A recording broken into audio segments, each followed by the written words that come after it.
Hey Mojoholics, welcome back to What's Your Mojo, the weekly show where we fill you in on what you might have missed last week, give you a sneak peek on what's coming up next week, ask your feedback, and answer viewer FAQs. But before we start, we just wanted to say a huge thank you to all of our loyal viewers who helped us get to 4 million subs on YouTube. We couldn't have done it without you, and here's to 4 million more. As for our contest about who would guess when we would cross 4 million subs, we will get to that in the FAQ section. Now, let's get down to business.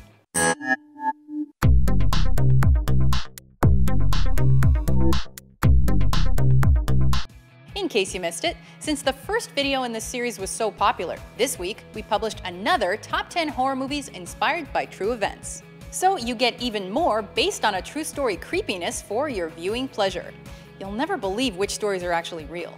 On the completely opposite end of the spectrum, we also released Top 10 Songs That'll Make You Cry. So if you're feeling emo, wallow in the misery of that clip, but make sure to grab some tissues first. And finally, this week we also published Top 10 Military Mishaps. So if you'd like to exercise your brain a bit with some new history knowledge, try that one on for size. TGIF, am I right? And you know what that means. Time to prepare for your weekend Mojo-thon. And this weekend, we've got a couple of clips that are sure to make you all sentimental for the good old days when you could just lock yourself in your room and watch stuff for days at a time. Oh, wait. On Saturday, we have for you Top 10 Kids Shows That Adults Enjoy. Now, this isn't like Top 10 Adult Cartoons that we did a while back, where shows like South Park reign supreme. This is actual shows that were created for kids that somehow managed to keep adults entertained. Speaking of which, on Sunday we've got Top 10 Cartoon Network shows, which follows along that same vein. So if animation is your jam, you should definitely check those ones out. You guys ready for some trivia? Let's do it. Which actor provided the voice of adult Simba in The Lion King? Michael J. Fox, Jonathan Taylor Thomas, Matthew Broderick, or James Earl Jones? You are correct if you said Matthew Broderick.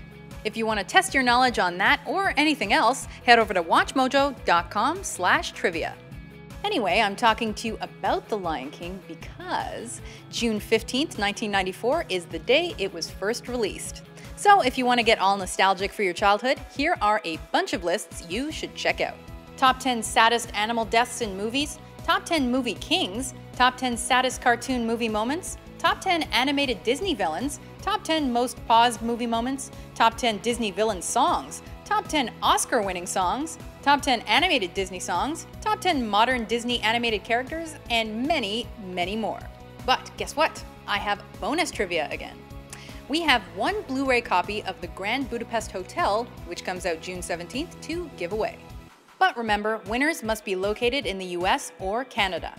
All you have to do is be the first person to correctly answer the following question in the comments. The Grand Budapest Hotel was directed by Wes Anderson, who also directed Fantastic Mr. Fox. Anderson also voiced a character in that movie. For what type of animal did Wes Anderson provide the voice in Fantastic Mr. Fox? Again, leave your answer in the comments and we'll announce the winner next week. Also, don't forget to make your way to WatchMojo.com/calendar to see thousands of our older, equally timely videos. And make sure to vote on topics that matter most to you so that we can tailor our future videos to your tastes. Before we ask you guys your opinions on a few of our lists, we thought we'd let you see where your hard work gets you. Last week, we published Top 10 Best Trailers. We've got Top 10 Songs About Drugs coming out on Saturday, and Top 10 Underrated Male Actors coming out on Sunday. Thanks again for your help in choosing those lists. But we have even more lists in need of your input this week. To finish up our series of the top 10 video games per generation, we've got Top 10 7th Gen games. Then we'll have an all-time list for you that's sure to get you gamers arguing. A while back, we did Top 10 Front Men and Top 10 Front Women in rock and/or pop. Now we're giving metal front women their due with Top 10 Heavy Metal Front Women. So if you're a fan of Amy Lee or Christina Scabbia, let your voice be heard. Do you love TV? I love TV, and that's why this one is right up my alley. Our next series is Top 10 Best or Top 10 Decade-Defining TV Series. Make sure to make your case if you want to see Friends beat Seinfeld, or if you think Cheers is better than The Cosby Show. Speaking of TV, we also have Top 10 Unseen TV Characters. You know, like Norm's wife Vera on Cheers or Niall's wife Maris on Frasier. So vote on that so we can make an entire video about people you never see, somehow. And as always, be sure to head over to WatchMojo.com/suggest to let us know what you think. And while you're there, make sure to exercise your right to vote on any other lists you might have an opinion on. It's t-shirt time and couch time and FAQ time. So, what intelligent and insightful questions do you guys have for us this week? Actually, before we get to that, we have to announce the winner of our contest. Oh, right. In episode 16 of What's Your Mojo, we announced that we'd hit 3.5 million subs on YouTube. And we asked you guys to predict when you thought we'd hit 4 million subs. We got tons of answers, or so the comment readers here at WatchMojo tell me, but only a few of you got it right, and of course there can only be one who got it first. So, the prize for guessing what day we'd hit 4 million subs on YouTube goes to, drumroll please, Paco Vargas, who correctly guessed June 6th, 2014. Congrats, you get a t-shirt. To claim your prize, email us via YouTube with your address and shirt size and we'll get you that pronto. Thanks for everyone who guessed. For our next contest, guess when we'll hit 5 million subscribers and the next t-shirt could be yours. Yes, now on to the questions. The first one is a lengthy email from Max Voorhees. I will try to condense it.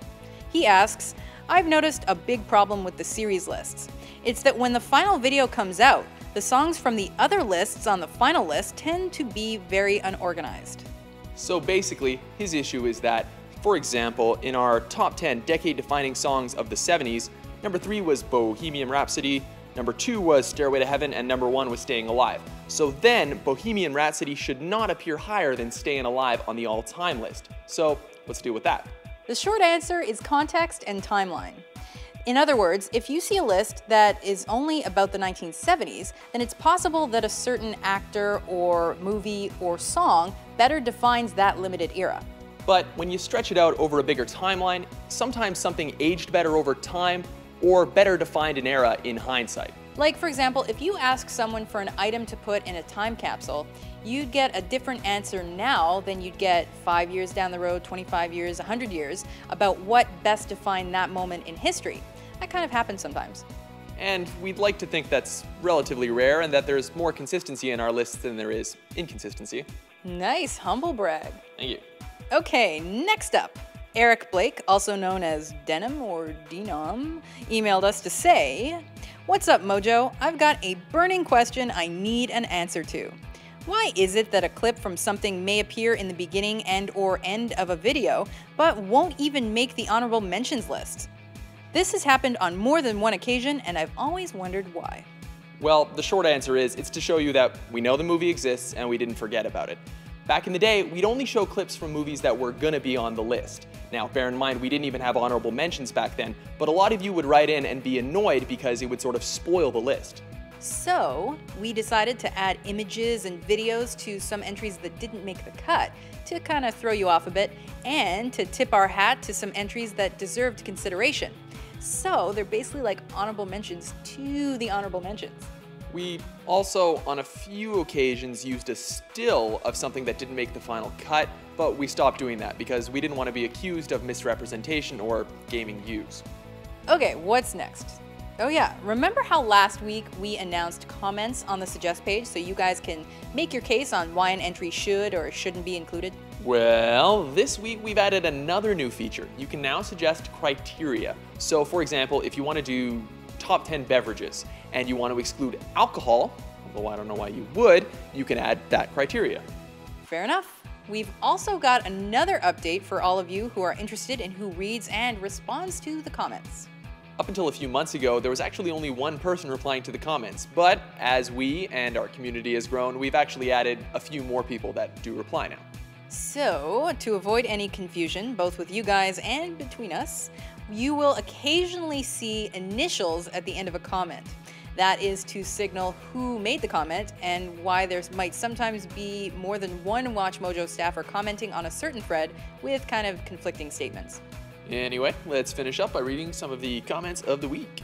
I've got one here from JawsSoniclover, who commented on top 10 hated songs in reference to his hatred of a certain Justin Bieber tune.